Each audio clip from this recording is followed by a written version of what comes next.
नमस्कार। प्रस्तुत है मुंशी प्रेमचंद्र द्वारा लिखी गई एक प्रसिद्ध कहानी सभ्यता का रहस्य, जो मानसरोवर नामक संग्रह में शामिल है।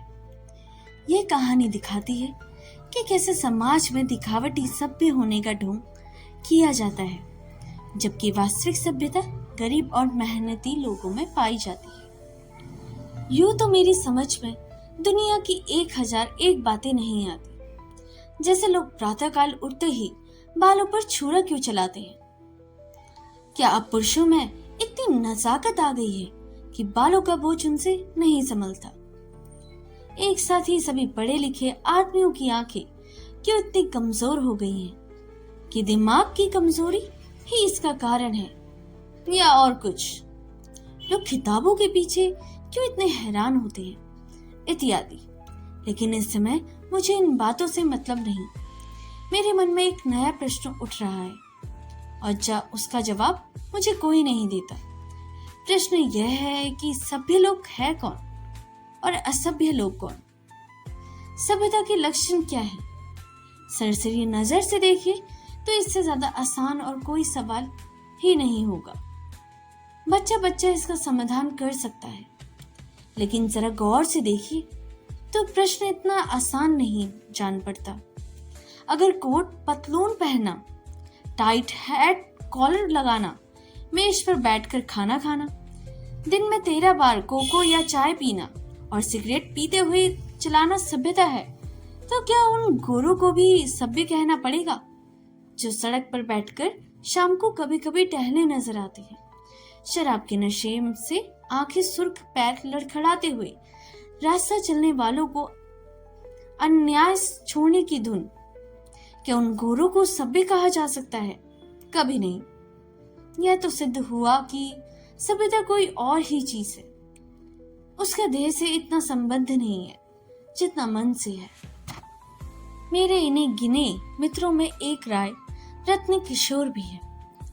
आप बहुत ही सहृदय, बहुत ही उदार, बहुत ही शिक्षित और एक बड़े होद्देदार हैं। बहुत अच्छा वेतन पाने पर भी उनकी आमदनी खर्च के लिए काफी नहीं होती। 1/4 वेतन तो बंगले ही की भेंट हो जाती है, इसलिए आप बहुधा चिंतित रहते हैं। रिश्वत तो नहीं लेते, कम से कम मैं नहीं जानता। हालांकि कहने वाले कहते हैं, लेकिन इतना मैं जानता हूँ कि वह भत्ता बढ़ाने के दौर पर बहुत रहते हैं। यहाँ तक कि इसके लिए हर साल बजट की किसी दूसरे मद से दूसरे रुपए निकालने पड़ते हैं। उनके अफसर कहते हैं कि इतने दौरे क्यों करते हैं, तो जवाब देते हैं, इस जिले का काम ही ऐसा है कि जब तक खूब दौरे ना किए जाए रियायत शाम नहीं रह सकती। लेकिन मजा तो यह है कि राय साहब उतने दौरे वास्ते में नहीं करते जितने कि अपने रोजना मर्चिस में लिखते हैं। उनके पड़ाव शहर से 50 मील पर होते हैं। खेमे वहां गड़े रहते हैं, कैंप के अमले वहां पड़े रहते हैं और राय साहब घर पर मित्रों के साथ गपशप करते रहते हैं। पर किसी की मजाल है कि राय साहब की नेक नियत पर संदेह कर सके। उनके सभ्य पुरुष होने से में किसी को शंका नहीं होती। एक दिन मैं उनसे मिलने गया। उस समय वह अपने किसियारे घमंड दमड़ी को डांट रहे थे। दमड़ी रात दिन का नौकर था, लेकिन घर रोटी खाने के जाया करता था। उसका घर थोड़े ही दूर पर एक गांव में है। कल रात को किसी कारण से यहाँ ना आ सका, इसलिए डांट पड़ रही है। राय साहब, जब हम तुम्हें रात दिन के लिए रखे हुए हैं तो तुम घर पर क्यों रहे? कल के पैसे काटे जाएंगे। दमड़ी, हुजूर, एक मेहमान आ गए थे, इसी से ना आ सका। राय साहब, तो कल के पैसे उसी मेहमान से ले लो। दमड़ी, सरकार, अब कभी ऐसा खता ना होगी। राय साहब, बक मत करो। दमड़ी, हुजूर। राय साहब, 2 रुपए जुर्माना। दमड़ी रोता चला गया। रोजा बखाने आया था, नमाज गले पड़ गई। 2 रुपए जुर्माना ठुक गया। खता यही थी कि बेचारा कसूर माफ कराना चाहता था। एक रात तो गैर हाजिरी होने की सजा थी। बेचारा दिन भर काम कर चुका था, रात को यहाँ सोने ना आया। उसका दंड, और घर बैठे भत्ते उड़ाने वाले का कोई नहीं पूछता, कोई दंड नहीं देता। दंड तो मिले और ऐसे मिले कि जिंदगी भर याद रहेगा, पर पकड़ना तो मुश्किल है। दंडी भी अगर होशियार होता तो सजा रात कहे आकर कोठरी में सो जाता, फिर किसी खबर नहीं होती कि वह रात को कहाँ था। पर गरीब इतना चंट ना था। दंडी के पास कुल 6 बिस्वे जमीन थी, पर इतने ही प्राणियों का खर्चा भी था। उसके 2 लड़के, 2 लड़कियां और स्त्री सब खेती में लगे रहते थे, फिर भी पेट की रोटियां नहीं मैसर होती थी। इतनी जमीन कहाँ सोना उगल देती। अगर सब के सब घर से निकल मजदूरी करने लगते तो आराम से रह सकते थे, लेकिन मौरूसी किसान मजदूर कहलाने का अपमान ना सह सकता था। इस बदनामी से बचने के लिए 2 बैल बांध रखे थे। उसके वेतन का बड़ा भाग बैलों के दाने चारे में ही उड़ जाता था। ये सारी तकलीफें मंजूर थी, पर खेती छोड़कर मजदूर बन जाना मंजूर न था। किसान की जो प्रतिष्ठा है वह कहीं मजदूर की हो सकती है, चाहे वह रुपया रोज ही क्यों ना कमाए। किसान के साथ मजदूरी करना इतने अपमान की बात नहीं। द्वार पर बंधे हुए बैल उनकी मान रक्षा किया करते थे, पर बैलों को बेचकर फिर कहाँ मुंह दिखलाने की जगह रह सकती थी। एक दिन राय साहब उसे सर्दी में कांपते रह देखकर बोले, कपड़े क्यों नहीं बनवाता, कांप क्यों रहा है? दमड़ी, सरकार, पेट की रोटी तो पूरा नहीं हो पड़ती, कपड़े कहाँ से बनवाऊं? राय साहब, बैलों को बेच क्यों नहीं डालता? सैकड़ों बार समझा चुका हूँ, लेकिन ना जाने क्यों इतनी मोटी सी बात तेरी समझ में नहीं आती। दमड़ी, सरकार, बिरादरी में कहीं मुंह दिखाने लायक ना रहूंगा, लड़की की सगाई नहीं हो पाएगी, टाट बाहर कर दिया जाऊंगा। राय साहब, इतनी हिमाकतों से तुम लोगों की यह दुर्गति हो गई है। ऐसे आदमियों पर दया करना भी पाप है। मेरी तरफ फिर कर, क्यों मुंशी जी, इस पागलपन का कोई इलाज है? जाड़ों मर रहे हैं, पर दरवाजे पर बैल जरूर बांधेंगे। मैंने कहा, जनाब, यह तो अपनी अपनी समझ है। राय साहब, ऐसी समझ को दूर से ही सलाम कीजिए। मेरे यहाँ कोई पुश्तों से जन्माष्टमी का उत्सव मनाया जाता है। कई हजार रुपयों पर पानी भी फिर जाता है। गाना होता था, दावतें होती थी, रिश्तेदारों को न्योते दिए जाते थे, गरीबों को कपड़े बांटे जाते थे। वालिद साहब के बाद पहले ही साल मैंने उत्सव बंद कर दिया। फायदा क्या?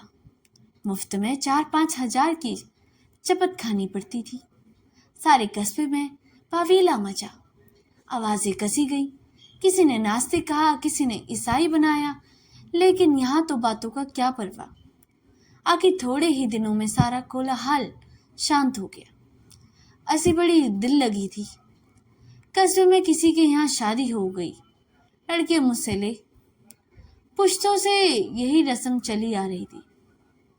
वालिद तो दूसरों के दस्तक मौल को देखकर इस रस्म को निभाते थे। थी हिमाकत या नहीं, मैंने फौरन लकड़ी देना बंद कर दिया। इस पर भी लोग बहुत रोए धोए, लेकिन दूसरों का रोना धोना सुनूं या अपना फायदा देखूं। लकड़ी से कम 500 रुपये सालाना की बचत हो गई। अब कोई भूल कर भी इन चीजों के लिए दिक करने नहीं आता।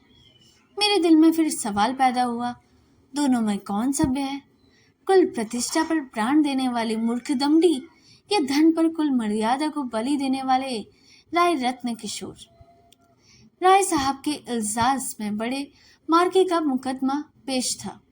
शहर का एक रसई खून के मामले में फंस गया था। उसकी जमानत के लिए राय साहब की खुशामदेह होने लगी। इस इज्जत की बात थी। रसई साहब का हुक्म था कि चाहे रिसायत बिक जाए, पर इस मुकदमे से बेदाग निकल जाऊं। डालियां लगाई गई, सिफारिशें पहुंचाई गई, पर राय साहब पर कोई असर न हुआ। रईस के आदमियों को प्रत्यक्ष रूप से रिश्वत की चर्चा करने की हिम्मत ना पड़ती थी। आखिर जब कोई बस चला तो रसोई के स्त्री से मिलकर सौदे पटाने की ठानी। रात के 10 बजे थे। दोनों महिलाओं में बातें होने लगी। 20,000 की बातचीत थी। राय साहब की पत्नी तो इतनी खुश हुई कि उसी वक्त राय साहब के पास दौड़ी हुई आई और कहने लगी, ले लो ले लो। राय साहब ने कहा, इतनी बेसब्र ना हो, वह तुम्हें अपने दिल में क्या समझेगी? कुछ अपनी इज्जत का ख्याल है या नहीं?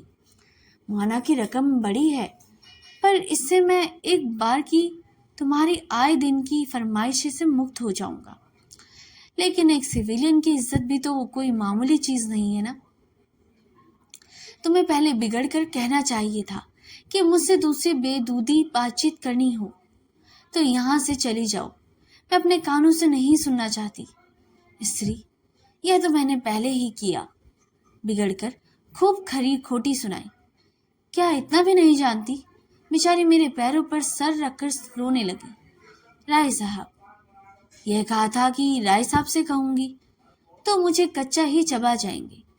यह कहते हुए राय साहब ने गदगद होकर पत्नी को गले लगा लिया। स्त्री, अजी, मैं ना जाने ऐसी इतनी कितनी ही बातें कह चुकी हूँ, लेकिन किसी तरह टाले नहीं टलती। रो रो कर जाने दे रही है। राय साहब, उनसे वादा तो कर लिया। स्त्री, वादा? मैं रुपए लेकर संदूक में रख आई। नोट थे। राय साहब, कितनी जबरदस्त अहमक हो। ना मालूम ईश्वर तुम्हें कभी समझ देगा या नहीं। स्त्री, अब क्या देगा? देना होता तो दे दी नहीं होती। राय साहब, हाँ, मालूम तो ऐसा ही होता है। मुझसे कहा तक नहीं कि रुपए लेकर संदूक में दाखिल कर लिए। अगर किसी बात खुल जाए तो कहीं का ना रहूं। स्त्री, तो सोच तो भाई, तो सोच लो। अगर कुछ गड़बड़ हो तो मैं जाकर रुपए लौटा देती हूँ। राय साहब, फिर वही हिमाकत। अरे, अब तू जो कुछ कहना हो चुका। ईश्वर पर भरोसा करके जमानत लेनी पड़ेगी। लेकिन तुम्हारी हिमाकत में शक नहीं। जानती हूँ ये सांप के मुंह से उंगली डालना है। यह भी जानती हो कि मुझे ऐसी बातों से कितनी नफरत है। फिर भी बेसब्र हो जाती हो। अब की बार तुम्हारी हिमाकत में मेरा व्रत टूट रहा है। मैंने दिल में ठान लिया था कि अब इस मामले में हाथ न डालूंगा, लेकिन तुम्हारी हिमाकत के मारे जब मेरी कुछ चलने भी नहीं पाए। स्त्री, मैं जाकर लौटाई देती हूँ। राय साहब, मैं जाकर जहर खाई ले लेता हूँ। इधर तो स्त्री पुरुष भी यह अभिनय हो रहा था। उधर दमडी उसी वक्त हमारे गांव के मुखिया के खेत से जुआर काट रहा था। आज वह रात भर की छुट्टी लेकर घर गया था। बैलों के लिए चारे का एक दिन का भी नहीं। अभी वेतन मिलने में कई दिनों की देर थी। मोल ना ले सकता था। घर वालों ने दिन में कुछ घास छीलकर खिलाई तो थी, लेकिन ऊंट के मुंह में जीरा। उतनी घास से क्या होता है? दोनों बैल भूखे पड़े थे। दमडी को देखते ही दोनों पूछे खड़ी करके हुकारने लगी। जब वह पास गया तो दोनों ही हथेलियां चाटने लगी। बेचारा दमडी मन मसूर कर रह गया। सोचा इस वक्त तो कुछ हो नहीं सकता। सवेरे ही किसी से कुछ उधार लेकर चारा लाऊंगा। लेकिन जब 11 बजे रात उसकी आंखें खुली तो देखा कि दोनों बैल अभी तक नाद पर खड़े हैं। चांदनी रात थी। दमडी को जान पड़ा कि दोनों उसकी ओर उपेक्षा और याचना की दृष्टि से देख रहे हैं। उसकी शुदा वेदना देखकर उसकी आंखें सजल हो आई। किसान को अपने बैल अपने लड़कों की तरह प्यारे होते हैं। वह उन्हें पशु नहीं, अपना मित्र और सहायक समझता। बैलों को भूखे खड़े देखकर नींद आंखों से भाग गई। वह कुछ सोचता हुआ उठा, हंसिया निकाली और चारे की फिक्र में चला। गांव के बाहर बाजरे और जुआर के खेत पड़े थे। दमडी के हाथ कांपने लगे, लेकिन बैलों की याद ने उसे उच्चेतित कर दिया। चाहता था तो कई बोझ काट सकता था, लेकिन वह चोरी करते हुए भी चोर ना था। उसे केवल उतना ही चारा काटा जितना बैलों को रात भर के लिए काफी हो। सोचा अगर किसी ने देख भी लिया तो उसे कह दूंगा कि बैल भूखे थे। इसलिए काट दिया। उसे विश्वास था कि थोड़े से चारे के लिए कोई मुझे पकड़ नहीं सकता। मैं कुछ बेचने के लिए तो काट नहीं रहा हूं। फिर ऐसी निर्दयता कौन है जो मुझे पकड़ ले? बहुत करेगा, अपने दाम ले लेगा। उसे बहुत सोचा, चारे का थोड़ा होना भी उसी चोरी के अपराध को बचाने को काफी था। चोर उतना काटता जितना उससे ना उठता।